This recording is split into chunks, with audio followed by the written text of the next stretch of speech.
Mapagpalang araw po sa mga viewers ng Team Kalingap. Hala grabe tatay ni Carla, nasa kritikal nga ba ang kalagayan ngayon? Carla, grabe, iyak ng iyak na trauma ito sa mga nangyari. Kaya agad nila itong sinugod sa hospital para ipagamot. Yan po ang video na pag-uusapan natin ngayon mga kakalingap. At bago po natin simulan ang video na ito ay gusto ko lamang shoutout ang ating mga minamahal na mga viewers at sulad supporters. Dahil nga sa pagsisikap ni Carla na makapagtapos sa pag-aaral ay sinabak niya ang pagiging K-Angels kahit na mahiyain siya. Kaya dito ay nabilang siya sa Team Kalingap na naging dahilan ng kanyang pagsikat sa social media. Dahil sa maganda ito at taglay niyang aking talino, kaya marami ang humanga sa kanya. At dahil doon ang sa special na debut ni Carla, kaya kita sa video na marami itong pera na nalikom. Kaya siguro ito ang naging dahilan kaya pinasok sila ng magnanakaw.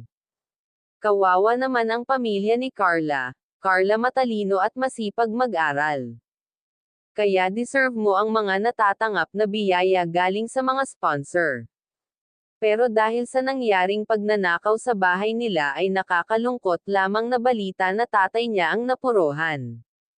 At dahil mahal ni Carla ang kanyang pamilya kaya labis itong naapektuhan ngayon, kaya proud sa iyo ang Team Kalingap at wag po muna skip ang video na ito para malaman ang nilalaman nito. Dahil dito sa pinakita na talento dahil taglay mo ito. At kaya niyong gampanan ang inyong pag-aaral at ang pagiging K-Angels para sa future at kinabukasan ng iyong pamilya.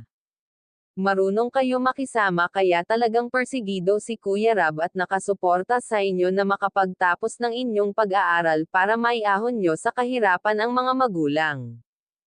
At hindi niya talaga nakalimutan lahat pasalamatan ang tumulong sa kanya. Kung baga kung hindi dahil sa kanila ay hindi sila maging successful ang pamumuhay ngayon dahil hindi na sila tulad ng dati. Malaki na ang pinagbago nila ngayon kaya laking pasalamat niya sa bumubuo ng Team Kalingap at dahil marami ang nagmamahal at humahanga sa taglay niyang ganda. At wag nga po pala natin kalilimutan suportahan ang ama ng ating Kalingap na si Val Santos Matubang.